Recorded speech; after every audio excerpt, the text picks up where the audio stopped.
नमस्कार दोस्तों, कैसे हैं आप सभी। आज जो हम इस टॉपिक में डिस्कस करने जा रहे हैं इस सेशन में, वो आपके बहुत ही लेटेस्ट करंट अफेयर्स जो आपके एग्जाम्स के लिए UPSC, state PSC, SSC, railway, CUET और जितने भी आपके एंट्रेंस एग्जाम्स में जहां पर करंट अफेयर्स आता है, उन सभी को हम लोग डिस्कस करने जा रहे हैं।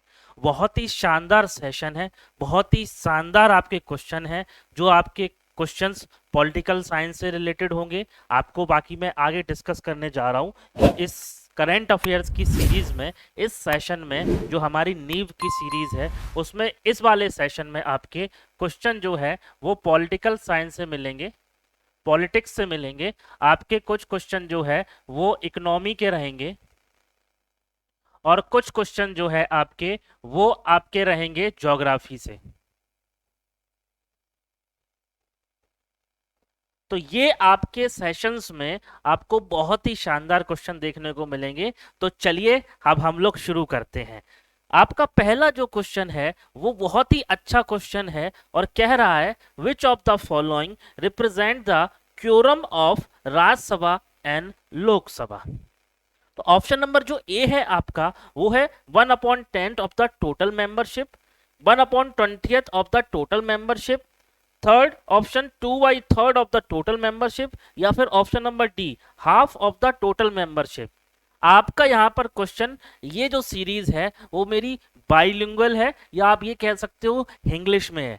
तो दोनों मीडियम, जो इंग्लिश मीडियम के बच्चे हैं और हिंदी मीडियम के बच्चे हैं, दोनों के लिए ही ये मेरी सीरीज है। तो अब हम हिंदी पार्ट को डिस्कस करते हैं। कह रहा है, निम्नलिखित में से कितने सदस्य राज्यसभा और लोकसभा के कोरम के लिए आवश्यक है। आपका जो ऑप्शन है वो आपका यहाँ पर ऑप्शन यहाँ पर कह रहा है, कुल सदस्य का 1/10वां, कुल सदस्य का 1/20वां, सी ऑप्शन कुल सदस्य का 2/3, या फिर डी कुल सदस्य का आधा। तो आपका यहाँ पर जो करेक्ट ऑप्शन है वो ऑप्शन होगा आपका option number A. Option number A क्या कह रहा है, 1/10 ऑफ द मेंबरशिप, यानी कि कुल सदस्यता का 1/10वां हिस्सा जो है वो यहाँ पर करेक्ट ऑप्शन है। यहां तक बात समझ में आ गई।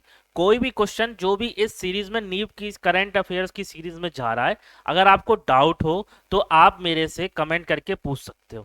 नेक्स्ट क्वेश्चन जो आपको डिस्कस करने जा रहा हूं मैं, वो आपका क्वेश्चन एक और बहुत ही शानदार question, which of the following committee is there no representation of Rajya Sabha. Question क्या है मैं बताता हूं, निम्न में से किस समिति में राज्यसभा का कोई प्रतिनिधित्व नहीं है, प्रतिनिधित्व नहीं है। ऑप्शन क्या है वो देखिए आप, estimates committee, B public account committee, C committee of public undertaking, या फिर D committee of government assurance. यहां पर है प्राकलन समिति, लोक लेखा समिति, लोक उपक्रम समिति, या सरकारी अफसानों संबंधी जो आपकी समिति है उसका। करेक्ट आंसर यहां पर क्या होगा, वो आपका ऑप्शन होगा ऑप्शन नंबर ए अगेन, एस्टिमेट्स कमिटी जो है आपकी, यानी कि प्राकलन जो आपकी समिति है, वो यहां पर करेक्ट ऑप्शन होने वाला है। Get it or not get it, बात समझ में आई। तो अब हम लोग चलते हैं अपने नेक्स्ट क्वेश्चन की तरफ। एक और बहुत अच्छा क्वेश्चन क्या कह रहा है वो देख लीजिए आप लोग, under which of the following is the Panchayati Raj system lay down in India. Question है, भारत में पंचायती राज व्यवस्था निम्नलिखित में से किसके अंतर्गत है।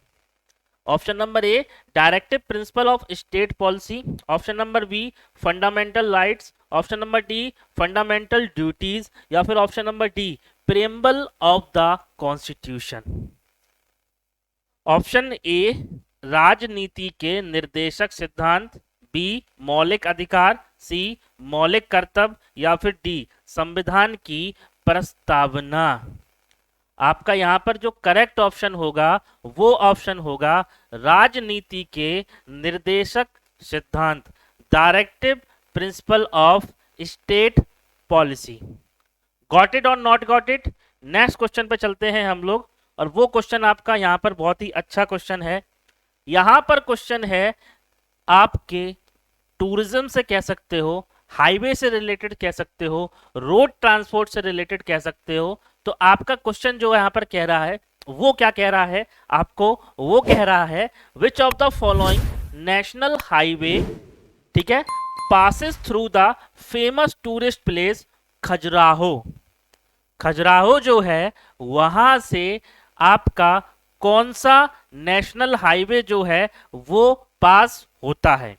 Option number A NH78, option number B NH44, option number C NH75, option number D 76 NH यानी कि नेशनल हाईवे 76।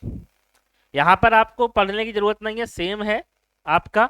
तो जो करेक्ट आंसर है इसका क्वेश्चन का, खजुराहो से जो राष्ट्रीय मार्ग गुजरता है वो आपका गुजरता है NH75। ठीक है, अच्छा क्वेश्चन है, एग्जाम्स में कई सारे एग्जाम्स में आने के इसके चांसेस होते हैं, तो आप लोग इसको नोट डाउन कर लीजिएगा और अपने माइंड में सेट रखिएगा। ठीक है, आगे हम लोग चलते हैं नेक्स्ट क्वेश्चन की तरफ, और वो नेक्स्ट क्वेश्चन आपका कह रहा है, ये क्वेश्चन आपका जो है वो इंडियन कॉन्स्टिट्यूशन से रिलेटेड है। एक बहुत ही अच्छा क्वेश्चन है, काफी सारे एग्जाम्स में इस टॉपिक से रिलेटेड ये क्वेश्चन आते भी हैं, तो उसी में का एक क्वेश्चन बहुत ही अच्छा मैंने यहाँ पर आपके लिए रखा हुआ है। और वो क्वेश्चन क्या कह रहा है, विच ऑफ द फॉलोइंग आर्टिकल, यानी कि 4 ऑप्शन है, इसमें से कौन सा आर्टिकल है जो Indian constitution related to abolition of untouchability. Question क्या कह रहा है वो भी मैं आपको पढ़ के बता दे रहा हूं। क्वेश्चन कह रहा है अस्पृश्यता उन्मूलन से संबंधित भारतीय संविधान की निम्नलिखित अनुच्छेदों में से कौन सा है। ऑप्शन नंबर ए आपका article 24, option number B article 13, option number C article 20, या फिर ऑप्शन नंबर डी आर्टिकल 17। यहां पर है अनुच्छेद 24, 13, 20, 17। इसका जो करेक्ट आंसर है दोस्तों वो आपको मैं बता देता हूं, इसका करेक्ट आंसर है अनुच्छेद 17। आर्टिकल 17 जो है वो रिप्रेजेंट कर रहा है आपके किसको, Indian constitution related to abolition of untouchability. ये इतना जो पोर्शन है ना, एबोलिशन ऑफ अनटचेबिलिटी, ये कहां से आ रहा है आपका, आर्टिकल 17 से आ रहा है। बात समझ में आ रही है मेरी कि नहीं आ रही है? आप लोग इस टॉपिक को ध्यान से रखिएगा, आर्टिकल 17 जो है इसका करेक्ट आंसर है। ठीक है, बात समझ में आ गई, आगे चलें। ठीक है, नेक्स्ट क्वेश्चन, आपका जो नेक्स्ट क्वेश्चन है वो फिर से एक बहुत ही अच्छा क्वेश्चन है, और वो है आपका पार्लियामेंट्री से रिलेटेड, यानी कि ये पॉलिटिक्स का क्वेश्चन है, पॉलिटिकल साइंस का है। अच्छा क्वेश्चन है, क्या कह रहा है, what can be the maximum interval between 2 session of parliament. फिर से बताता हूं आपको, संसद के 2 सत्रों के बीच अधिकतम अंतराल क्या हो सकता है। क्वेश्चन कह रहा है कि जो 2 सेशन होते हैं उनके बीच में कितने समय का जो पीरियड है वो गैप होता है। ऑप्शंस क्या है वो देख लेते हैं। Option A 3 months, option B 6 month, option C 4 months, option D 5 month. यहां पर भी सेम 3 महीने, 6 महीने, 4 महीने, 5 महीने। तो जो इसका करेक्ट आंसर होगा वो होगा आपका ऑप्शन नंबर सी 4 महीने। तो जो 2 सेशन के बीच का जो समय है वो आपका कितना लगता है, 4 महीने का जो पीरियड है वो 2 सेशंस के बीच में इनका गैप जो होता है वो होता है।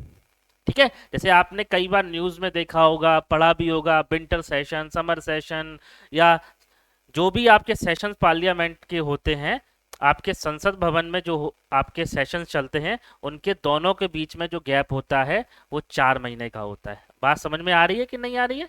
आ गई है, चलिए ठीक है। नेक्स्ट क्वेश्चन आपका एक बहुत ही शानदार क्वेश्चन है, वो कह रहा है who among the following was not the member of constituent assembly.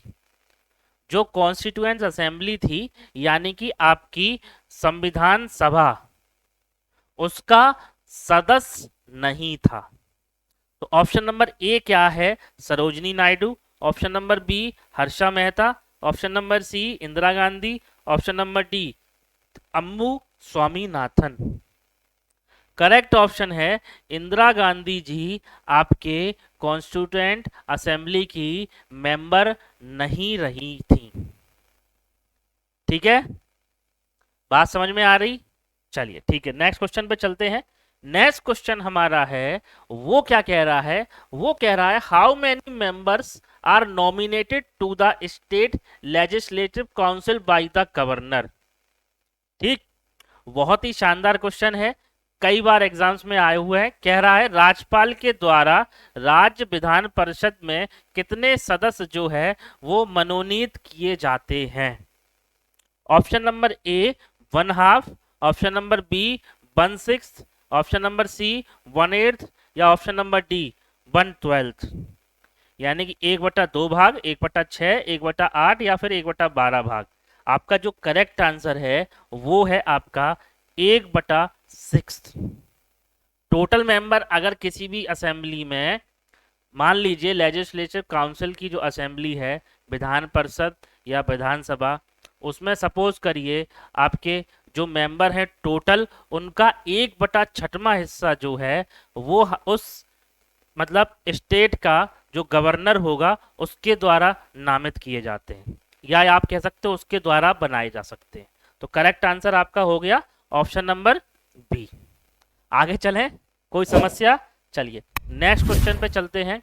एक बहुत ही शानदार क्वेश्चन है, एग मार्क। कई सारे आपने फूड आइटम्स पे देखा होगा एग मार्क लिखा हुआ।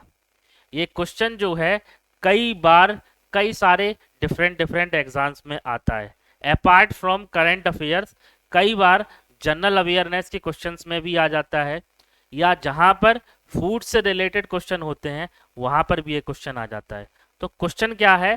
क्वेश्चन सिंपल है, एग मार्क क्या है? Egg mark is option number A control agriculture market, government institution for egg production, farmer cooperative society, या फिर certification mark for the quality of substance.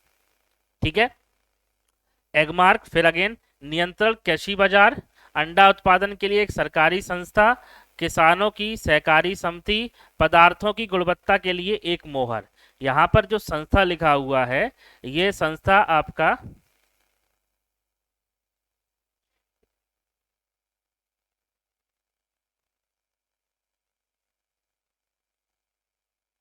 आगे चलते हैं नेक्स्ट क्वेश्चन पे। तो वो नेक्स्ट क्वेश्चन क्या है वो आपका डिस्कस करते हैं। Power of president to consult the supreme court is mentioned under which of the following article? Option number A article 143, option number B article 123, option number C article 113, option number D 213 article. Same यहां पर है, सर्वोच्च न्यायालय से परामर्श करने की राष्ट्रपति की शक्ति का उल्लेख निम्नलिखित अनुच्छेदों में से किसके तहत किया जाता है? Option number A B C D 143, 123, 113 या फिर 213। इसका जो करेक्ट आंसर है वो आपका होगा ऑप्शन नंबर ए। 143 आर्टिकल में जो है वो आपके power of president to consult the supreme court, ये जो आपका आर्टिकल है वो इसके तहत 143 के अंतर्गत ये चीज आपकी आती है। ठीक है, that's all for this session.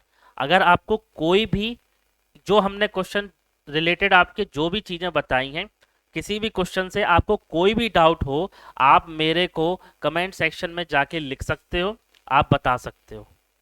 ठीक है, थैंक यू वंस अगेन, मिलते हैं हम लोग अब नेक्स्ट सेशन में।